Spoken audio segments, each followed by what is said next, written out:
Hello dear students and viewers, welcome back again Lux classes.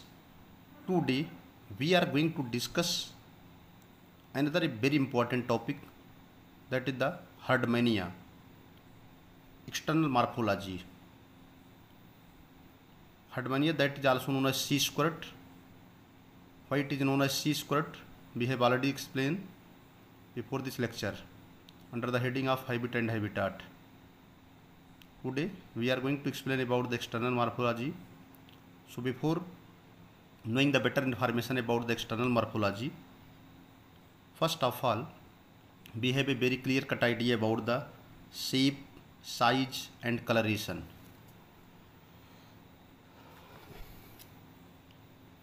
The body of Herdmania pallida is rough. The body of Herdmania pallida is rough, roughly oblong. हेडमेनिया पैलिडा की जो शरीर होती है वो अबलांग होती है। अबलांग माने आयताकार, आयत के समान। हेडमेनिया पैलिडा, हेडमेनिया क्या है? एक जीनस है। पैलिडा क्या है? एक स्पीशीज है। हर्डमेनिया पैलिडा की जो शरीर होती है, जो बॉडी होती है, रफली माने खुरदरी होती है। यहाँ पर रफली माने खुरदरी का तात्पर्य नहीं है। हर्डमेनिया पैलिडा की जो बॉडी होती है रफली आंवलांग होती है। रफली आंवलांग इसलिए होती है, रफली माने थोड़ा खुरदरा कह सकते हैं, रफ, जो चिकना ना हो। तो हर्डमेनिया पैलिडा की जो बॉडी होती है वो थोड़ा खुरदरी और आयताकार होती है। इन आउटलाइन माने बाहर से देखने पर। Narrower at its attached than at its free end. ठीक है। हर्डमेनिया पैलिडा का वह सिरा जो बॉटम से अटैच होता है, जो तली से जुड़ा हुआ होता है, जो सबस्ट्रेटम से जुड़ा हुआ होता है, वो जो होता है नैरोवर होता है, सकरा होता है, पतला होता है। उसकी तुलना में जो सिरा जो है स्वतंत्र होता है, free end. Actually Herdmania has, if we are going to observe the body of Herdmania, then the posterior end of the body attached to the substratum and anterior end of the body is free. So the anterior end, that is what? Anterior end is quite larger in size in comparison to the posterior end. It is provided with two external opening. हर्डमेनिया पैलिडा के शरीर में दो external opening पाए जाते हैं, दो बाह्य छिद्र पाए जाते हैं। पहले का नाम है द ब्रैंकियल और दूसरे का नाम है एट्रियल अपर्चर। इस तरह से दो अपर्चर पाए जाते हैं। पहले का नाम है एट्रियल अपर्चर, दूसरे का नाम है branchial aperture. The average size of the adult is about 9.5 centimetre long. जो औसत आकार होता है वयस्क हर्डमेनिया का वो लगभग 9.5 सेंटीमीटर लंबी होती है, 7 सेंटीमीटर चौड़ी होती है, 4 सेंटीमीटर मोटी होती है। ओल्डर एनिमल्स में even attain A size of 12 into 8 into 4 centimetre. जितने भी पुराने एनिमल्स होते हैं, जो ओल्डर एनिमल्स होते हैं, में माने सकना, इवन माने भी, अटेन माने प्राप्त करना। जितने पुराने एनिमल होते हैं वह भी अपना आकार जो है लगभग 12 सेंटीमीटर लंबी, 8 सेंटीमीटर ब्रॉड यानी बृहद और 4 सेंटीमीटर चौड़ी प्राप्त कर लेते हैं। While in exceptionally large, while माने जबकि कुछ जो है अपवाद स्वरूप बहुत लंबी होते हैं, कुछ अपवाद स्वरूप बहुत लंबे होते हैं। उनका आकार जो होता है 13 इंटू 8 इंटू 4.5 सेंटीमीटर होता है। 13 लंबी, 13 लॉन्ग, 8 ब्रॉड एंड 4.5 सेंटीमीटर जो है वो थिक होते हैं। द फुट व्हेन प्रेजेंट में attain a length of much as 3 to 4 centimetre. अगर हर्डमेनिया के अंदर फूट पाए जाते हैं, फूट प्रेजेंट होते हैं, तो उनकी लंबाई जो होती है, में माने सकना, अटेन माने प्राप्त करना। अगर फूट प्रेजेंट होता है तो उनकी लंबाई जो होती है 3 से 4 सेंटीमीटर हो जाती है। मतलब फूट की लंबाई 3 से 4 सेंटीमीटर होती है। The general colour of the body is in fresh specimen is pink. जो सामान्य रंग होता है, general colour of the body in A fresh specimen is pink. जो फ्रेश स्पेसिमेन होते हैं फ्रेश स्पेसिमेन का मतलब होता है ऐसे स्पेसिमेन जो समुद्र में पाए जाते हैं, ताज़े होते हैं, लिविंग होते हैं, उनकी बॉडी का सामान्य रंग जो होता है। स्पेसिमेन का मतलब होता है जो जो समुद्र में रहते हैं और तत्काल उनकी डेथ हुई होती है या तत्काल उड़ाई होते हैं, उनको फ्रेश स्पेसिमेन कहा जाता है। वो पिंक होते हैं। The presence of bright red patches formed of terminal nerve. Presence माने पाया जाना, ब्राइट रेड पैचेज, शरीर के ऊपर जो है तेज लाल जो धब्बे पाए जाते हैं, टर्मिनल नाब्स के बने होते हैं। टर्मिनल माने अंत संबंधी, नाब माने पिंडीय उभार, जिसको हम एम्पुला कहते हैं, वो ब्लड वेसल के रूप में पाए जाते हैं टेस्ट के अंदर। It is the characteristic feature of Herdmania. ये हर्डमेनिया का जो है मुख्य लक्षण है। Test is soft. Test is the outer most covering that is found surrounding to the body of Herdmania and that protects the entire animal. Test जो है हर्डमेनिया के शरीर के चारों तरफ पाई जाने वाली एक कवरिंग होती है, सॉफ्ट होती है, कोमल होती है और लीदरी मानी लेदर या चमड़े जैसी बनी होती है। इट इज़ मोर और लेस ट्रांसपेरेंट। यह कम या ज़्यादा पारदर्शी होती है यंग एनिमल में, लेकिन एडल्ट में ये प्रायः यूजुअली ओपेक हो जाती है। ओपेक माने अपारदर्शी सफ़ेद। आगे बात करते हैं बॉडी डिवीजन की।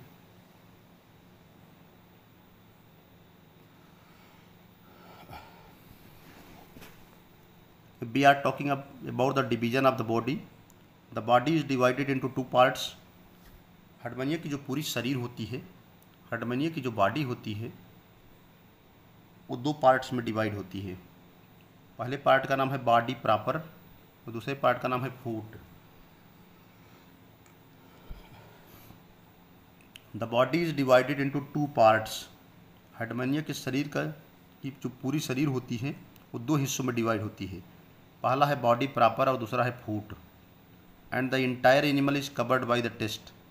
इंटायर माने संपूर्ण, एनिमल माने जंतु, और संपूर्ण जंतु जो होता है वो टेस्ट से ढका होता है। आगे है first one is the body proper. It is the distal free end of the body. It is माने यह डिस्टल माने अभी फ्रॉम द सेंटर, जो कोई बिंदु अक्ष से दूर होता है, केंद्र से दूर होता है, मध्य से दूर होता है, उसको डिस्टल एंड कहते हैं। तो जो बॉडी प्रॉपर होती है वह शरीर का दूर का हिस्सा होता है। The branchial aperture marks the anterior and. जो ब्रैंकियल अपर्चर होते हैं, मार्क्स माने चिन्हित करना या बताना। जो ब्रैंकियल अपर्चर होते हैं वह एंटीरियर एंड को रिप्रेजेंट करते हैं।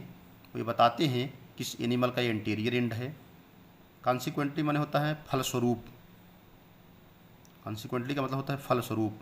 चूँकि जो ब्रैंकियल अपर्चर है वो एंटीरियर एंड है, तो इसके फलस्वरूप जो अपोजिट एंड होता है that is attach to the substratum. इसके विपरीत जो दूसरा सिरा होता है, जैसे मान लीजिए एंटीरियर एंड है, वो तो हो गया ब्रैंकियल अपर्चर, ठीक है। इसके बाद इसका जो अपोजिट एंड होता है, जो सतह से जुड़ा होता है, सतह से चिपका होता है, जिसको हम कहते हैं posterior and. The side on which atrial aperture is placed, जिसको हम पोस्टीरियर एंड कहते हैं, ठीक है। जिस साइड एट्रियल अपर्चर जो है प्लेस्ड रहता है, स्थित रहता है, mark the dorsal side of the body, वह शरीर का डार्सल साइड बनाता है, विच इज़ वेरी लिमिटेड, जो बहुत सीमित होता है। The side opposite to that on which the atrial opening is placed, वह साइड जो एट्रियल अपर्चर की अपोजिट साइड में पाई जाती है, placed, and which is partially attach to the substratum, और जो सतह जो है आंशिक रूप से चिपकी रहती है और वेंट्रल साइड में पाई जाती है, बहुत एक्सटेंसिव होती है। Branchial and atrial aperture are situated on short protuberance of the body. इस तरह से जो ब्रैंकियल और एट्रियल अपर्चर होते हैं वो स्थित होते हैं, शार्ट माने छोटे, प्रोट्यूबरेंस माने उभार ऑफ द बॉडी माने शरीर की। ब्रैंकियल और एट्रियल अपर्चर जो होते हैं वह शरीर के छोटे से उभार के ऊपर स्थित होती हैं, उनको ब्रैंकियल और एट्रियल साइफन कहते हैं। व्हेन फुली एक्सटेंडेड, व्हेन माने जब, फुली माने पूरा, एक्सटेंडेड माने फैलना, जब एनिमल जो है पूरी तरह से फुली एक्सटेंडेड होता है, ठीक है। The atrial siphon is longer than the branchial. तो ऐसी कंडीशन में जो एट्रियल साइफन होता है वो ब्रेंकियल साइफन से लार्जर होता है, लंबा होता है। इन लार्ज साइज एनिमल, ज़्यादातर लंबे जंतुओं में, the atrial siphon measures about 1.5 centimetre.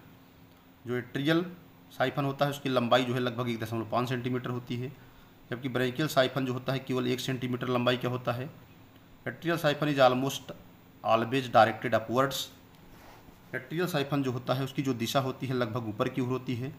Atrial aperture being more और लेस अपराइट, एट्रियल अपर्चर जो होता है थोड़ा बहुत जो है दाहिनी तरफ की ओर, ऊपर की ओर स्थित होता है, जबकि ब्रेंकियल साइफन जो होता है वेंट होता है, मुड़ा होता है, थोड़ा सा आउटवर्ड होता है।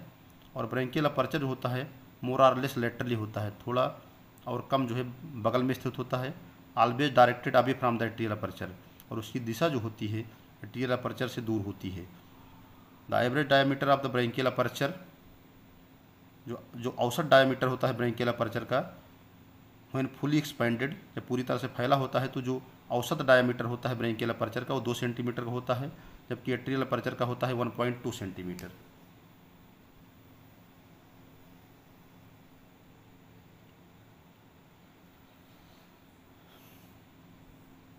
ठीक है। At the base of the branchial siphon there is a ring of long branchial tentacle. जहाँ पर ब्रेंकियल साइफन का आधार पाया जाता है वहाँ पर ब्रेंकियल टेंटिकल्स जो होते हैं एक लंबे रिंग नुमा संरचना के रूप में पाए जाते हैं। जबकि जहाँ पर एट्रियल साइफन का बेस होता है वहाँ पर एक रिंग पाई जाती है जो थोड़ा सा सेरिएटेड होती है, दांतेदार फोल्ड के रूप में पाई जाती है, जो बना लेती है atrial tentacles. The test of siphon is very elastic. जो टेस्ट होता है साइफन का बहुत ही तंतुमय होता है। Can contract to close the aperture, वह जो है एट्रियल और ब्रेंकियल अपर्चर को है बंद करता है। At the slightest disturbance of the sea water, अगर थोड़ा भी सी वाटर में डिस्टर्बेंस है तो वह एट्रियल अपर्चर को जो है बंद कर सकता है। फूट के बारे में भी बताएंगे। This is the structure of the Herdmania. This is the anterior end, this is the dorsal end, this is the ventral end and this is the posterior end. This is known as branchial aperture, this is known as atrial aperture. Branchial aperture के पास branchial siphon होगा, siphon माने होता है pipe या नली। Atrial aperture के बाद एट्रियल साइफन होगा, याद कर लीजिए। एंटीरियर साइड में आपको ब्रेंकियल अपर्चर दिखेगा, ब्रेंकियल अपर्चर के नीचे ब्रेंकियल साइफन है। डार्सल साइड में आपको एट्रियल अपर्चर मिलेगा, एट्रियल अपर्चर के नीचे एट्रियल साइफन है। दिस इज द टेस्ट और tunic that is found surrounding to the body of living organisms. Test और ट्यूनिक की आउटर मोस्ट हार्ड कवरिंग होती है जो इस इंटायर ऑर्गेनिजम्स को जो है बाहरी आघातों से सुरक्षा प्रदान करती है। Test and or tunic is the outer most hard leathery covering that always protects the animal from the external shocks, या किसी भी चीज़ से फ्रिक्शन से प्रोटेक्शन प्रदान करती है। ये पूरा जो यहाँ तक का स्ट्रक्चर देख रहे हैं, यहाँ से इसके ऊपर वाला ये पूरा का पूरा स्ट्रक्चर है बॉडी प्रॉपर, और नीचे ये सभी फूट है यहाँ तक। इसके ऊपर बॉडी प्रॉपर देखिए, यहाँ बॉडी प्रॉपर लिखा है, इसके नीचे होगा फूट, ये फूट का हिस्सा, यहाँ से यहाँ तक फूट है, यहाँ से यहाँ तक फूट है, और यहाँ से लेकर के यहाँ तक का जो है बॉडी प्रॉपर है। Whole of the body is divided into two region. First one is the body proper and second one is the foot. Body proper दिखा रहे हैं, इधर भी है इधर भी है, ये फूट है, ठीक है। ये जो है आपका पोस्टीरियर रीजन है, ये जा करके सबस्ट्रेटम से अटैच होता है, थोड़ा सा जो है ये स्लाइटली नैरोअर होता है, जबकि ये फ्री एंड है, ये कहीं जुड़ा नहीं होता है, चिपका नहीं होता है, स्वतंत्र होता है, ये थोड़ा सा चौड़ा होता है। जबकि ये पोस्टीरियर एंड जो जा करके बॉटम या सतह से चिपकता है, थोड़ा सा जो पतला होता है। ये फूट पाए जाते हैं, वेंट्रल साइड है और ये पोस्टीरियर साइड है। This is the structure of the Herdmania. आगे देखते हैं।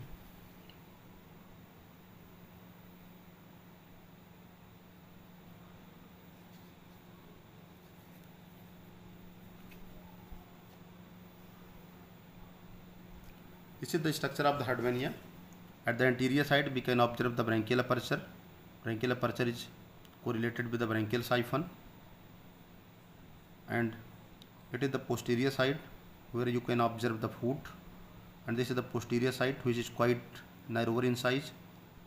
It attached to the substratum and keep the animal fixed to the bottom. This is the dorsal size containing the atrial aperture, and this atrial aperture is attached. Atrial aperture is related with the atrial siphon. This is the test and tunic, that is the outermost hard covering that is found surrounding to the body of living organism, protects the animal from any kind of shock or mechanical shock or any kind of shock. This portion is known as body proper, and this is known as foot. Body proper, and this is known as foot, and this is known as body proper. This is the ventral side, and this is the foot. Because whole of the body is divided into two regions. The foot, when present varies in character. फूट जो पाया जाता है विभिन्न लक्षण में पाया जाता है according to the nature of the substratum. यह डिपेंड करता है कि सबस्ट्रेटम या सतह का स्वरूप कैसा होता है. When the animal inhabits if the substratum is of fine sand, जब एनिमल जो होता है, जब एनिमल जो है इनहेबिट माने निवास करता है, इफ द सबस्ट्रेटम माने सतह, अगर मान लीजिए एनिमल ऐसी सतह पर निवास कर रहा है जहाँ पर छोटे छोटे बालू पाए जाते हैं, then the foot has an oval shape, तब ऐसे समय में जो फूट होता है जिसको हम पैर भी कहते हैं एनिमल का, वो अंडाकार हो जाएगा. एंड ए स्मूथ सरफेस, अगर मान लीजिए कोई चिकनी सतह है तो स्मूथ सरफेस है. And the test is quite hard in consistency, अगर सतह मान लीजिए चिकनी है तो ऐसी कंडीशन में जो टेस्ट होता है वो हार्ड हो जाएगा और निरंतरता से पकड़े रहेगा. But if the substratum consist of quartz and broken shell pieces, कभी कभी क्या होता है जो सतह होती है बहुत ज़्यादा घने और टूटे हुए सेल के टुकड़े से बनी होती है. Then the foot is irregular, ऐसी कंडीशन में फूट जो है अनियमित होता है इन आउटलाइन वाले देखने में. And more or less soft in consistency, और ज़्यादा और कम जो होता है निरंतरता से पकड़े रहता है. तो this is the external morphology of the Herdmania which we have explained here, and we have mentioned about the external feature of herdmania very well. In separate heading we can study about the test and tunic, that may be also asked in the various competitive examinations. Test और tunic जो है outer most covering होती है, जो cellulose की बनी होती है, पॉलीसेक्राइड होती है, जो बॉडी को बाहरी आघातों से, फ्रिक्शन से, मैकेनिकल शॉक से, इन सबसे सुरक्षा प्रदान करती है. तो ये हो गया पूरा का पूरा external morphology of the Herdmania. ठीक है. So this is the external feature of Herdmania. Thanks to all of you watching the video. Thank you. अगर आप चैनल पे नए हैं तो चैनल को जरूर लाइक और सब्सक्राइब करिएगा. Thanks to all of you watching the video. Thank you.